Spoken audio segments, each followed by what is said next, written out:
ایک دن خواجہ باقی باللہ علیہ رحمہ مطالعے میں مشغول تھے کہ ایک مجذوب آیا، اور مجذوب ان کے پاس آ کر ایک فارسی میں شعر پڑھا جس کا اشارہ خواجہ باقی باللہ کی طرف تھا۔ اس شعر کا مطلب یہ تھا کہ اللہ کو تم ان کتابوں میں مت ڈھونڈو، تمہیں اگر اللہ کو ڈھونڈنا ہے تو ان کتابوں میں نہیں بلکہ تم دن کے آئینے میں ڈھونڈو، جو کہ اس سے بہتر کوئی کتاب نہیں ہے۔ اس مجذوب کے اس شعر کا اثر خواجہ باقی باللہ کے اوپر ایسا ہوا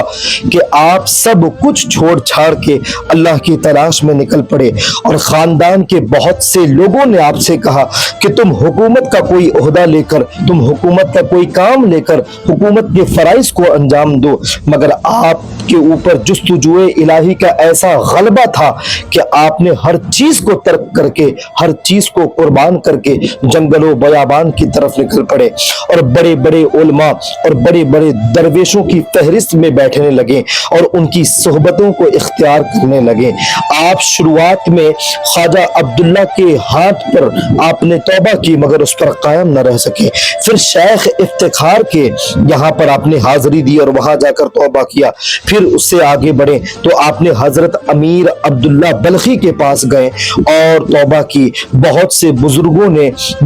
بزرگوں کے یہاں حاضری دی، اور یہ سفر سمرقند سے شروع ہوا اور پھر افغانستان میں کئی بڑے بڑے صوفیاء اور درویش کی صحبت میں رہے۔ اس کے بعد لاہور گئے، کئی مدت تک آپ اپنے مقصد کے لیے جنگل و بیابان میں پھرتے رہے، کئی دنوں تک، کئی سالوں تک، کئی مدت تک آپ مرشد کامل کی تلاش میں بھٹکتے رہے، پھر کشمیر میں شیخ بابا علی کی خدمت میں حاضر ہوئے جو کہ سلسلہ نقش بند کے ایک بہت بڑے بزرگ تھے، وہاں سے پھر لاہور تشریف لائے، پھر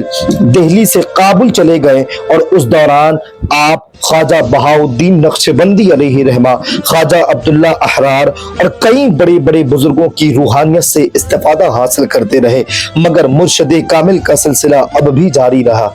حضرت خواجہ باقی باللہ خود فرماتے ہیں کہ لاہور میں برسات کے موسم میں وہاں کے ریگستانوں، بیابانوں اور کھنڈروں میں میں نے مرشد کامل کی تلاش کی کہ کاش کہ کوئی درویش باصفا مل جائے۔ بعض مجذوبوں سے میری ملاقات بھی ہوئی اور اس سلسلے جستجو میں بڑی دشواریاں اور بہت زیادہ تکلیفیں آئی۔ حضرت خواجہ باقی باللہ آگے خود فرماتے ہیں کہ اگرچہ میں نے ریاضت شاقہ نہیں جھیلی لیکن انتظار شدید اور قلق عظیم کی لذتیں خوب چکھی ہیں، اور جبکہ سخت سے سخت ریاضت و مشقت کو بھی متضمن تھی۔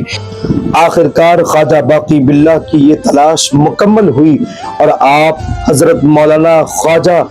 کنگی رحمت اللہ علیہ کی خدمت میں پہنچے، اور ان کی خدمت میں پہنچ کر خواجگان نقش بند کا یہ طریقہ اخذ کیا۔ اور یہ بزرگ یہ کہتے ہیں خواجہ باقی باللہ کہ اس راہ میں جب میں ایک جگہ پر مقیم تھا تو میں نے خواب دیکھا کہ میرے خواب میں خواجہ کنگی رحمت اللہ علیہ تشریف لائے، اور تشریف لا کر فرماتے ہیں کہ اے فرزند چشم ما بر راہ شما است، کہ اے فرزند ہماری آنکھیں تمہاری منتظر ہے۔ جیسے ہی خواجہ باقی باللہ نے یہ خواب دیکھا، خواجہ باقی باللہ کے جذبات کا پھر کیا پوچھنا، آپ جلد سے جلد خواجہ باقی باللہ کی بارگاہ میں حاضر ہوئے۔ جب آپ حضرت مولانا خواجہ کنگی کی خدمت میں پہنچے تو انہوں نے حضرت خواجہ کے احوال اور بلند کا مشاہدہ کیا اور چند روز وہاں مقیم رہے، اور مقیم رہنے کے بعد خواجہ کنگی کی ان کی طرف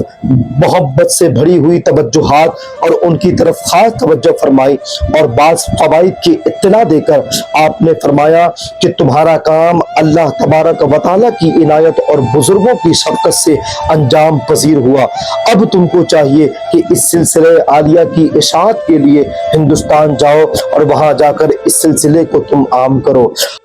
حضرت خواجہ کنگی رحمت اللہ علیہ کے اقربا میں سے ایک درویش کا یہ بیان ہے کہ جب شیخ کے قدیم خدمت گزار اور صاحب نسبت مریدوں نے یہ سنا کہ خواجہ باقی باللہ کو شیخ نے چند روز میں ہی خلافت و اجازت کاملہ دے کر کشور ہندوستان کو رخصت فرما دیا ہے تو وہ لوگ کچھ ملول ہوئے، وہ لوگ کچھ آپس میں چیمی گویائیاں کرنے لگے کہ شیخ نے کیسے چند دنوں میں خواجہ باقی باللہ کو خلافت و اجازت دے دی۔ تو شیخ کو جب یہ خبر ملی تو حضرت خواجہ امکنگی رحمت اللہ علیہ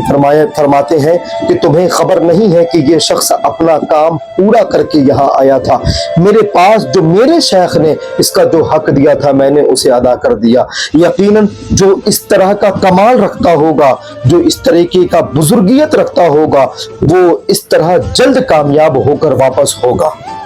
خلافت و اجازت کے بعد شیخ باقی باللہ علیہ رحمت و رضوان ہندوستان تشریف لاتے ہیں اور ہندوستان میں لاہور میں کچھ دن مقیم رہ کر پھر وہاں سے آپ دہلی کو مرکز بناتے ہیں اور وہاں سے دین کی اشاعت کا کام کرنا شروع کر دیا اور اپنے سلسلہ نقش بند کے فیضان کو پورے میں عام کرنا شروع کر دیا۔ یاد رہے کہ یہی وہ عظیم ہستی خواجہ باقی باللہ علیہ رحمت و رضوان ہے، یہی وہ ذات ہے کہ ان کے دور میں اکبر بادشاہ تھا جس نے دین الہی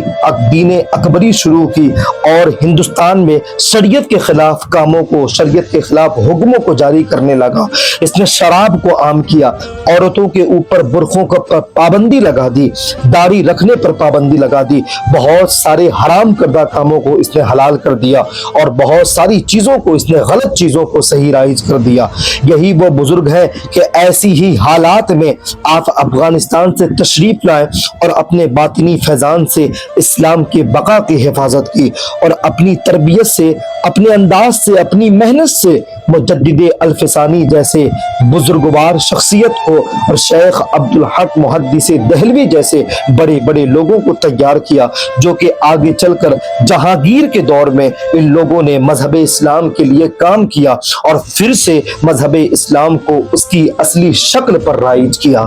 حضرت خواجہ باقی باللہ علیہ رحمہ کی یوں تو بہت ساری کرامتیں ہیں، مگر ایک روایت ملتی ہے، مورخین نے یہ لکھا ہے کہ حضرت شیخ باقی باللہ سے ان کے ایک مرید نے پوچھا کہ شیخ یہ بتائیں کہ فنا کسے کہتے ہیں اور بقا کسے کہتے ہیں، شیخ یہ سمجھائیں کہ فنا کیا ہے اور بقا کیا ہے۔ حضرت شیخ باقی باللہ فرماتے ہیں کہ تم اپنے اس سوال کا جواب اس شخص سے لینا جو میرے جنازے کی نماز پڑھانے کے لیے آئے گا، جیسے ہی وہ میرے جنازے کی نماز پڑھائے لے تم اس سے یہ سوال کرنا، وہ تمہارے اس سوال کا جواب دے گا۔ حضرت شیخ باقی باللہ نے یہ وصیت کر دی کہ میرے جنازے کی نماز وہ پڑھائے، میرے جنازے کی نماز وہی پڑھائے گا جس کی پوری زندگی میں ایک مرتبہ بھی تہجد کی نماز بھی قضا نہیں ہوئی ہوگی۔ جب یہ وصیت بتائی گئی تو کوئی بھی آگے بڑھنے کو تیار نہیں تھا۔ جب جنازہ تیار ہو چکا، جنازہ سامنے رکھ دیا گیا، تو جب کوئی بھی نماز پڑھانے کے لیے آگے نہیں بڑھ رہا تھا تو لوگوں نے دیکھا کہ ایک نقاب پوش شخص آگے بڑھا اور اس نے جنازے کی نماز پڑھائی۔ جیسے ہی جنازے کی نماز پڑھا کر وہ جانے لگا تو وہ پہلا مرید جس نے سوال کیا تھا کہ فنا کیا ہے اور بقا کیا ہے، اس نے ان کے دامن کو پکڑ لیا اور کہا کہ شیخ آپ کون ہیں، مجھے بتائیں، میرا ایک سوال تھا، میرے شیخ نے کہا تھا کہ جو بھی میرے جنازے کی نماز پڑھانے کے لیے آئے گا تم اس سے سوال کرنا کہ فنا کیا ہے اور بقا کیا ہے۔ اتنے سے ہی یہ کہنا تھا کہ اس نقاب پوش شخص نے اپنے چہرے سے نقاب کو ہٹایا اور لوگوں نے دیکھا کہ وہ کوئی اور نہیں بلکہ خود شیخ باقی باللہ علیہ رحمت و رضوان تھے، اور جواب دیتے ہوئے فرمایا کہ وہ جو لیٹا ہے وہ فنا ہے اور یہ جسے تم دیکھ رہے ہو یہ بقا ہے۔ اللہ اکبر! یہ اللہ رب العزت کے اتنے بڑے ولی تھے، اتنا بڑا مقام تھا ان کا۔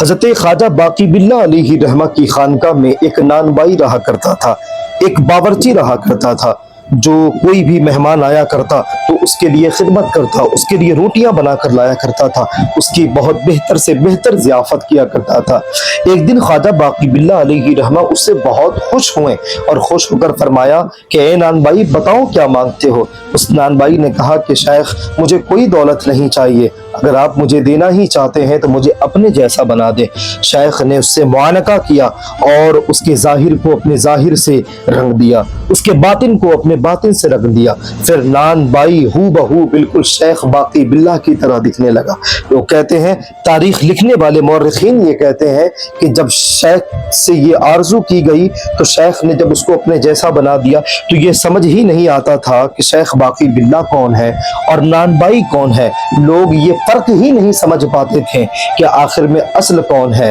اور نان بائی کون ہے۔ مگر چونکہ شیخ باقی باللہ جو تھے وہ کئی سمندروں کو پی کر باقی باللہ بنے تھے، مگر یہ توجہ اتحادی کی بنیاد پر اس نان بائی کا باقی باللہ بننا، ظاہری طور پر ضرور یہ باقی باللہ بن گئے تھے، مگر آخرکار 3 دن تک اس کے اندر کی محبتوں کو اور اندر کی تپش کو یہ برداشت نہ کر سکے، اور آخرکار یہ نان بائی 3 سے 4 دن میں اس کی وفات ہو جاتی ہے اور اس کا انتقال ہو جاتا ہے۔ آپ اگر دیکھیں، آپ کبھی زیارت کے لیے خواجہ باقی باللہ علیہ رحمت کے آستانے پر جائیں تو ان کی والدہ کا بھی آستانہ مبارک ٹھیک ان کے ہی پاس میں، ان کے بغل میں ہے، اور اس نان بائی جس کے بارے میں، جس کے عشق کی داستان رقم کی گئی ہے، جس کی عشق کی وجہ سے اسے یاد کیا جاتا ہے، اس نان بائی کا بھی آستانہ بے عین ہی بالکل حضرت کے آستانہ مبارک کے پیچھے ہے۔ کبھی جائیں تو ضرور حاضری دیں۔ ویڈیو اگر اچھی لگی ہو تو لائک ضرور کریں، شیئر ضرور کریں، اور ایسے ہی بزرگوں سے ریلیٹڈ ویڈیوز کے لیے ہمارے اس چینل سے جڑے رہیں۔ تب تک کے لیے السلام علیکم ورحمۃ اللہ۔